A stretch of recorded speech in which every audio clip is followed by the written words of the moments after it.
तो hello guys, कैसे हो आप सभी। मेरा नाम है दीपक और आप लोग देख रहे हो गुरुकुल एकेडमी यूट्यूब चैनल। तो गाइस, आज हमारा मैथ्स का इम्पोर्टेंट क्वेश्चन का डे 2 है। और जैसा कि आप जानते हो कि हम डे 1 डे 2 ऐसे करके सीरीज़ चला रहे हैं और हम डे 10 तक मोस्ट इम्पॉर्टेंट क्वेश्चन टिक करेंगे और उनको सॉल्व करेंगे जो पेपर में आते हैं। ठंड बहुत ज़्यादा है इसलिए मैंने कैप लगा रखी है, तो प्लीज़ कमेंट मत करना।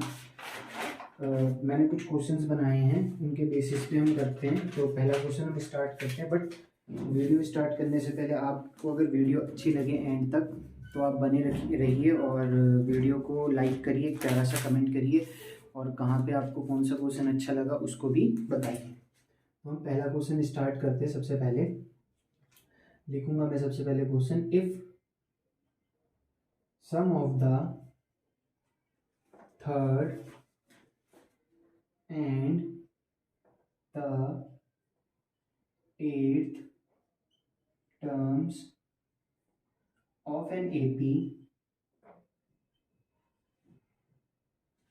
is 7 and the sum of the 7th and 14th terms is -3, then find the 10th term। तो गाइज ये 2020 में आ चुका है, मतलब 2020 के हेर फेर प्री बोर्ड का जो एग्ज़ाम हुआ था बच्चों का उसमें आ चुका है, ठीक है ना। तो मैंने वहाँ से इसको पिक किया है, तो आप कोशिश करना कि इसको एक बार करने की। सबसे पहले हम सॉल्यूशन की बात करते हैं। तो हमें ये बोला गया था sum of third and eighth term of an AP.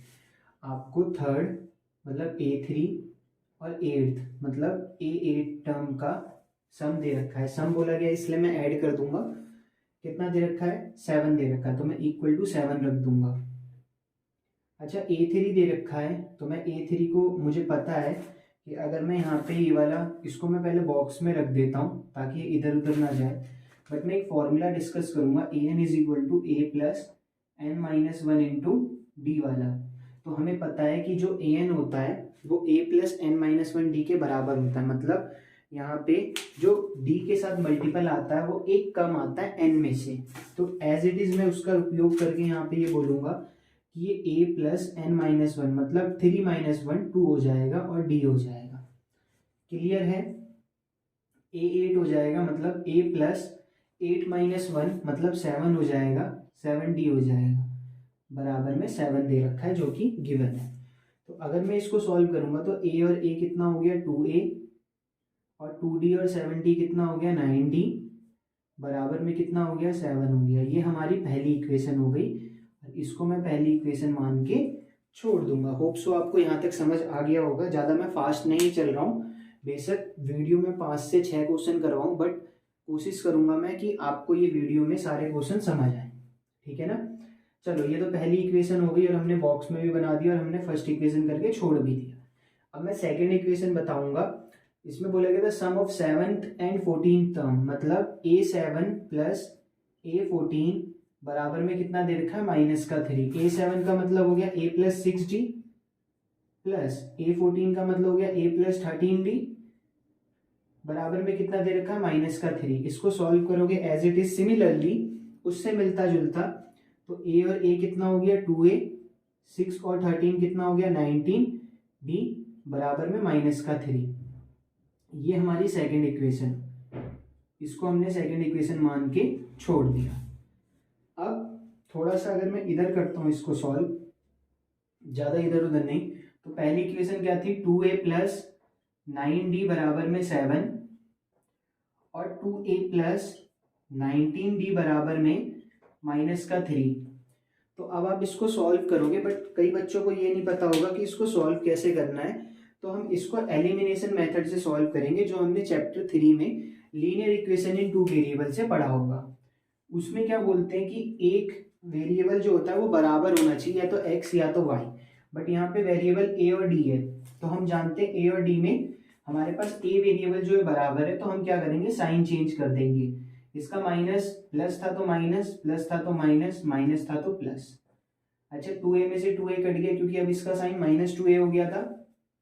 19 minus का हो गया और प्लस का 9 हो गया, तो माइनस का 10d हो जाएगा।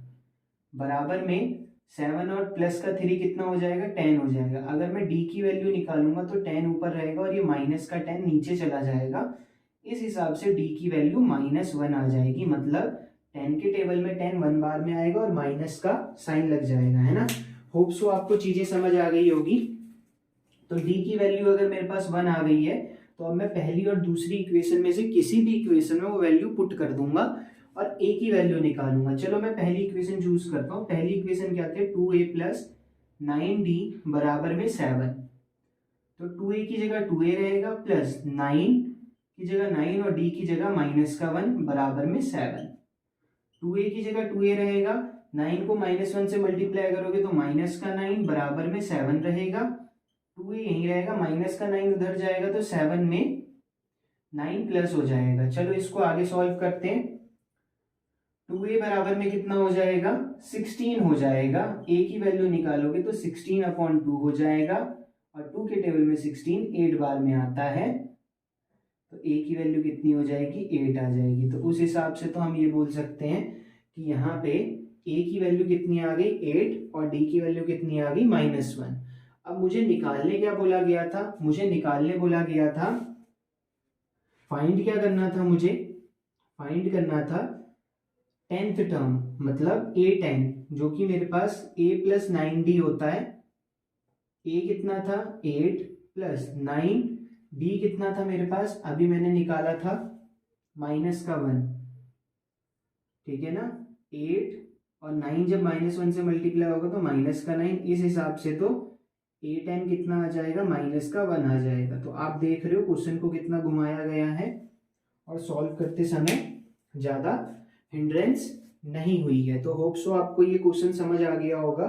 तो ये हमारा पहला क्वेश्चन था, तो आप इसको नोट डाउन करिए, फिर मैं जल्दी से नेक्स्ट क्वेश्चन की तरफ चलता हूँ।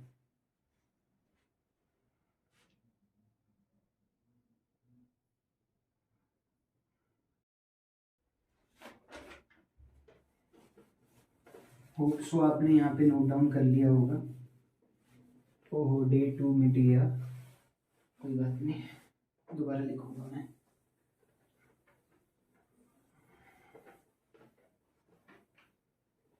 हमारा नेक्स्ट क्वेश्चन जो है वो ट्रिग्नोमेट्री का है।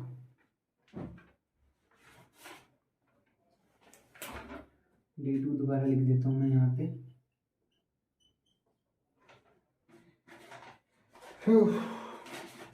अगला क्वेश्चन है जो कि सेकंड है, प्रूव दैट, थोड़ा बड़ा बड़ा लिखना हूँ, ठीक है, साइन थीटा अपॉन में 1 plus cos theta plus 1 plus cos theta upon में साइन थीटा बराबर में 2 कोसेक थीटा।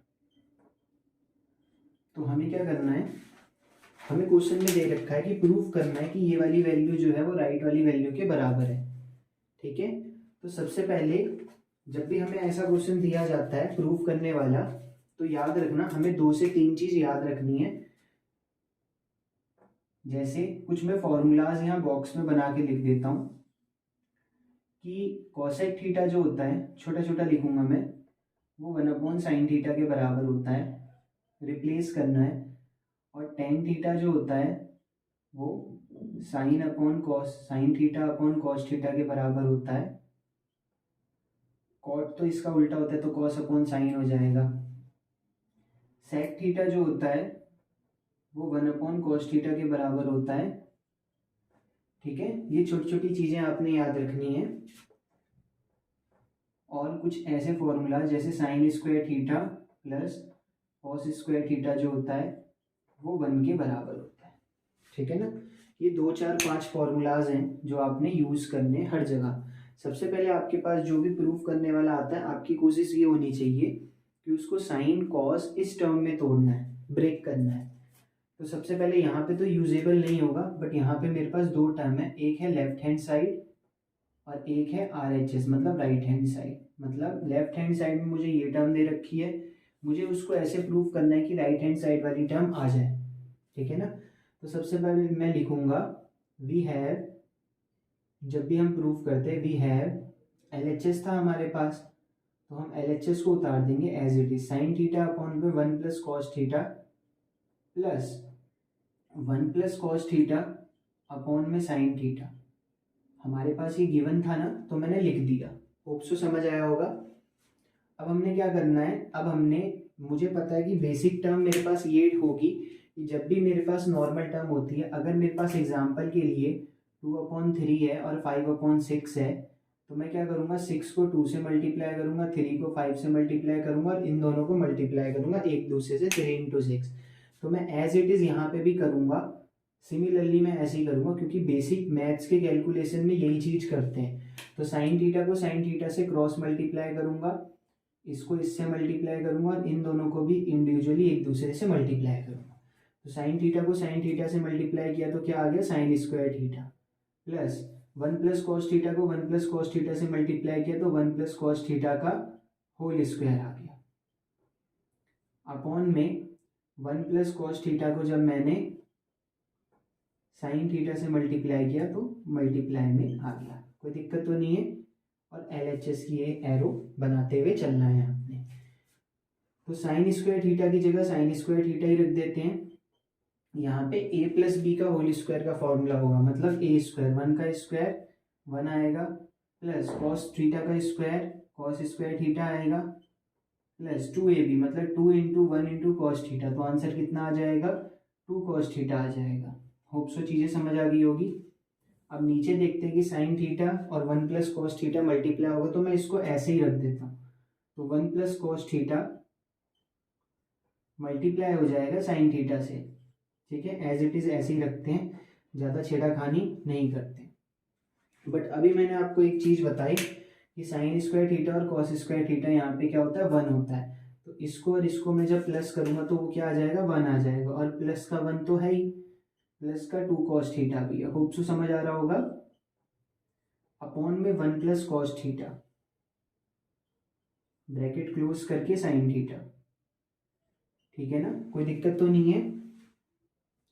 अच्छा, 1 + 1 कितना हो गया, 2, प्लस 2 कॉस थीटा हो जाएगा तो 2 कॉस थीटा हो गया, अपॉन में 1 प्लस कॉस थीटा को साइन से मल्टीप्लाई अभी करना ही नहीं है, वैसे ही रख देते, तो 1 प्लस कॉस थीटा मल्टीप्लाई में साइन थीटा। अच्छा, अब इसको थोड़ा आगे मतलब हम सॉल्व करेंगे, तो दोनों में 2 2 कॉमन है, तो 2 बाहर ले लेंगे तो अंदर क्या बचेगा, 1 प्लस कॉस थीटा। ऊपर वाले की बात करते हैं, और नीचे क्या था, 1 plus cos theta bracket close करके साइन थीटा। तो 1 प्लस कॉस थीटा से 1 प्लस कॉस थीटा कट जाएगा, तो ऊपर क्या बचा, 2, और नीचे क्या बचा, साइन थीटा। और मुझे पता है कि 1/sin थीटा कॉस थीटा के बराबर होता है, तो 2 अगर मैं यहाँ लिखता हूँ 2 × 1 + sin थीटा 1/sin थीटा, तो ये पूरी टर्म जो होगी वो कॉसेक थीटा के बराबर हो जाएगी। इसका मतलब मेरे पास प्रूव हो गया कि 2 कॉसेक थीटा है, और ये RHS लिख के आपने होल्ड कर देना। ठीक है, होप सो इतनी चीज़ समझ आ गई होगी। इजी वे में मैंने समझाया बहुत ज़्यादा, होप सो आपको ये चीज़ समझ आई होगी। आप इसको नोट डाउन करिए, फिर मैं अगले क्वेश्चन की तरफ चलता हूँ।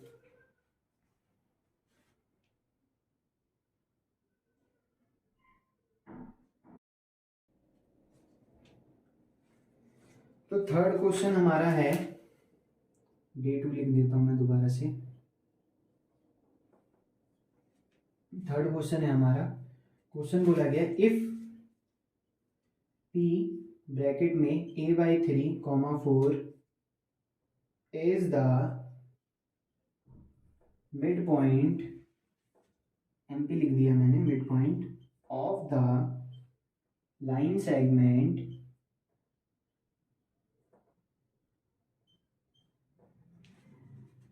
joining the points Q bracket में -6, 5 एंड आर ब्रैकेट में -2, 3, then find the value of a. बहुत छोटा क्वेश्चन है, 2 नंबर में आ सकता है, तो चलो इसको कोशिश करते हैं सॉल्व करने की। कोशिश क्या हो ही जाएगा। यहाँ पे सॉल्यूशन डाल देना आप, और आपको एक लाइन बना देनी है सबसे पहले, ठीक है। ये आपके पास P पॉइंट है, P is the mid point, तो ये P मान लिया। कोऑर्डिनेट देख लो, a/3, 4। ज्वाइनिंग पॉइंट क्या था, Q एंड R, तो Q इधर मान लो और R इधर मान लो, ठीक है ना। Q कितना दे रखा है, -6, 5, और R कितना दे रखा है, R दे रखा है -2, 3। अब मुझे एक चीज बताओ, आपने पढ़ा होगा कि अगर ये पूरी लाइन है, ये पहला कोऑर्डिनेट है और ये दूसरा कोऑर्डिनेट है, इन दोनों को प्लस करके अगर मैं आधा कर दूं तो क्या ये बीच वाली टर्म नहीं आएगी। कुल मिला के ये चीज बोला जाता है कि ये कोऑर्डिनेट है मेरा x1, y1, है ना, साइड में कर देता हूं मैं, और ये कोऑर्डिनेट है मेरा x2, y2। तो एक रूल आता है कि भाई अगर आपको x का मिड पॉइंट निकालना है ना, ऐसे करके लिख देते हैं, मिड पॉइंट ऑफ x निकालना है, मिड पॉइंट ऑफ x निकालना है, तो आपने क्या करना पड़ेगा, x1 को x2 से प्लस करके 2 से डिवाइड करना पड़ेगा। सिमिलरली अगर आपको मिड पॉइंट ऑफ y निकालना है, तो आपने y1 प्लस y2 करना पड़ेगा और 2 से डिवाइड करना पड़ेगा। होप सो इतनी चीजें समझ आ गई होगी आपको। तो मेरे को x का मिड पॉइंट निकालना है, तो मैं क्या करूंगा, x1 कितना है, x1 है मेरे पास -6, और x2 कितना है, x2 है मेरे पास -2। तो मैं क्या करूंगा, -6 में प्लस करूंगा -2, ठीक है, और उसको 2 से डिवाइड कर दूंगा, और बराबर में क्या लिख दूंगा, x का कोऑर्डिनेट जो कि a/3 है, ठीक है। तो a/3 बराबर में -6 और -2 प्लस होगा तो -8 आएगा, अपॉन में 2 आ जाएगा। अब 2 के टेबल में 8 कितनी बार में आता है, 4 बार में। इसका मतलब a/3 जो आएगा वो कितना आ जाएगा, 3 4 से मल्टीप्लाई होगा, और माइनस का देखो, अगर ये 3 उधर जाएगा ना, डायरेक्ट ही कर देते हैं, तो 4 3 जा 12 हो जाएगा, और माइनस का मतलब इस हिसाब से a की वैल्यू कितनी आ गई, -12 आ गई। होप सो चीजें समझ आ गई होगी, ठीक है ना, क्लियर है, कोई दिक्कत तो नहीं है। तो ऐसे क्वेश्चन कई बार रिपीट करते हैं, आप इसको जल्दी से नोट डाउन करिए, फिर मैं आगे का क्वेश्चन करवाता हूँ आपको।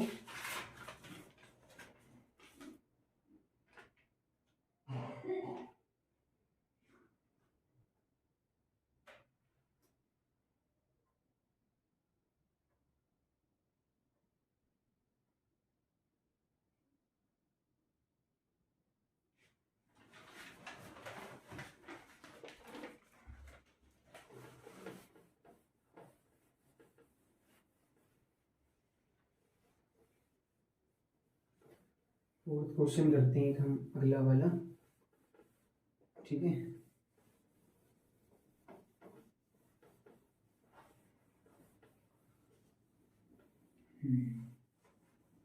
एग्जाम के पॉइंट ऑफ व्यू से इम्पोर्टेंट है, जो कि क्वेश्चन करते हैं अगला, फोर्थ वाला।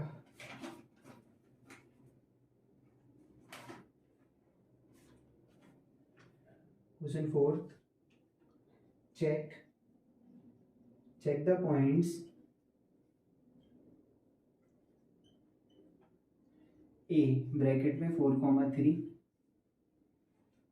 b ब्रैकेट में 6, 4, c ब्रैकेट में 5, एंड d ब्रैकेट में -3, 5, ठीक है, दिख रहा होगा आपको।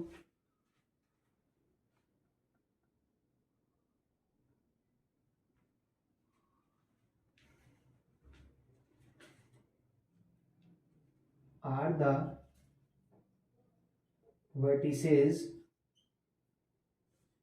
of a पैरेललोग्राम, समय बचाने के लिए इसको पैरेललोग्राम ऐसे करके लिख देते हैं। ठीक है, आपको क्या चेक करना है, चेक करने बोला है, शो करने नहीं बोला, कि चेक करना है कि ABCD जो है क्या ये पैरेललोग्राम के हैं या नहीं है। तो सबसे पहले एक पैरेललोग्राम का डायग्राम बना देते हैं, थोड़ा सा टेढ़ा होता है ये,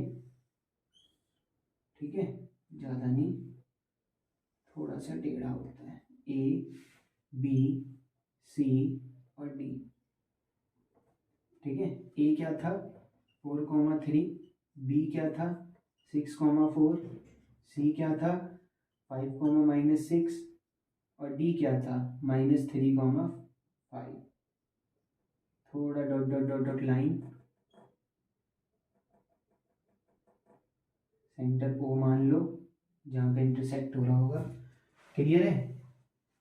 तो सबसे पहले मैं क्या करूँगा, मेरे को वर्टिसेस दे रखी हैं ABCD, तो आपको ये बताना है कि पैरेललोग्राम है या नहीं है। तो सबसे पहले मैं AB का डिस्टेंस निकालूंगा। तो AB के डिस्टेंस निकालने के लिए मैंने फॉर्मूला याद रखना है, x1 y1 ये हो जाएगा, x2 y2 ये हो जाएगा। ठीक है, ठीक है, AB x1 y1 x2 y2, x2 क्या है 6 माइनस, फॉर्मूला हमें पता है AB का अगर मुझे डिस्टेंस निकालना है तो फॉर्मूला लगाना पड़ेगा x2 माइनस x1 का whole square plus y2 minus y1 का होल स्क्वायर।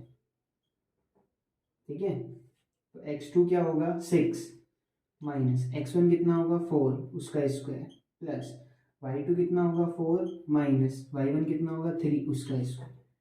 ठीक है, 6 माइनस 4 कितना हो जाएगा 2 का स्क्वायर प्लस 4 माइनस 3 कितना हो जाएगा 1 उसका स्क्वायर। अच्छा, 2 का स्क्वायर कितना होता है 4, 1 का स्क्वायर कितना होता है 1, आंसर कितना आ गया √5 स्क्वायर यूनिट। चलो ठीक है भाई, चेक करने के लिए अब हम इसकी अपोजिट साइड देख लेंगे, क्योंकि हमें पता है कि पैरेललोग्राम में अपोजिट साइड इक्वल होती है। चलो CD देख लेते हैं। सिमिलरली वही फॉर्मूला लगाएंगे C से लेकर D तक। तो x2 कितना हो जाएगा -3 माइनस x1 कितना हो जाएगा 5 उसका स्क्वायर प्लस y2 कितना हो जाएगा 5 माइनस y1 कितना हो जाएगा -6, ब्रैकेट क्लोज करके होल स्क्वायर कर, या फिर इसको यहीं पे ही खत्म कर दोगे तो ठीक रहेगा, माइनस माइनस प्लस करके, कोई दिक्कत तो नहीं है। ठीक है, आसान रहेगा। अच्छा, -3 और -5 कितना हो गया -8 उसका स्क्वायर प्लस 5 में 6 प्लस करोगे तो 11 उसका स्क्वायर। अच्छा, 8 -8 का स्क्वायर होगा 64 और 11 का स्क्वायर होगा 120। ठीक है ना, तो अब 121 में 64 प्लस करोगे तो 5 185 हो जाएगा, कितना आ जाएगा रूट में 185। तो आप एक कॉमन सेंस लगाइए ना कि अपोजिट साइड जब इक्वल नहीं आ रही है, मैं ज़्यादा सॉल्व तो नहीं करूँगा ना पेपर के टाइम पे, जब मुझे चेक करने बोला है, अगर प्रूफ करने बोला जाता तो मैं ज़्यादा मेहनत करता। तो यहाँ पे मैं बोलूँगा AB is not equal to CD, thus ऐसे करके लिखना है आपने, ABCD is not a parallelogram, इसलिए ABCD जो है वो पैरेललोग्राम नहीं होगा। तो मैंने 2 साइड निकाल के ही ये चीज़ प्रूव कर दी। होप सो आपको चीज़ें समझ आ गई होगी, तो आप इसको नोट डाउन करिए जल्दी से। ठीक है, और वीडियो को हम यहीं पे एंड करते हैं। होप सो आपको वीडियो पसंद आई होगी। इसमें मैंने ज़्यादा बड़ा नहीं किया है, क्योंकि मैंने मोस्टली चैप्टर से क्वेश्चंस उठाने की कोशिश करी है, एक 2 करके क्वेश्चन उठाया है। और 10 डेज सीरीज़ में मैं यही कोशिश करूँगा कि मैं हर चैप्टर से हर दिन एक न्यू वीडियो 1-2 दिन में वीडियो लाऊं, और 4, 5, 10 क्वेश्चन करते करते, किसी में 4, किसी में 5, किसी में 10, किसी में 6, ऐसे क्वेश्चन करते करते मैं उनमें कवर करवाऊँ, और मोस्टली हमारा सिलेबस जो है वो कवर हो जाए। और आप ज़्यादा से ज़्यादा वीडियो को शेयर करिए, और जितना अच्छा लगे उतना एक प्यारा सा कमेंट करिए और लाइक करिए। Thanks for watching this video, और आई होप आपको वीडियो पसंद आई होगी। और वीडियो को शेयर कीजिए और कमेंट करिए एक प्यारा सा, और लाइक भी करिए। Thank you.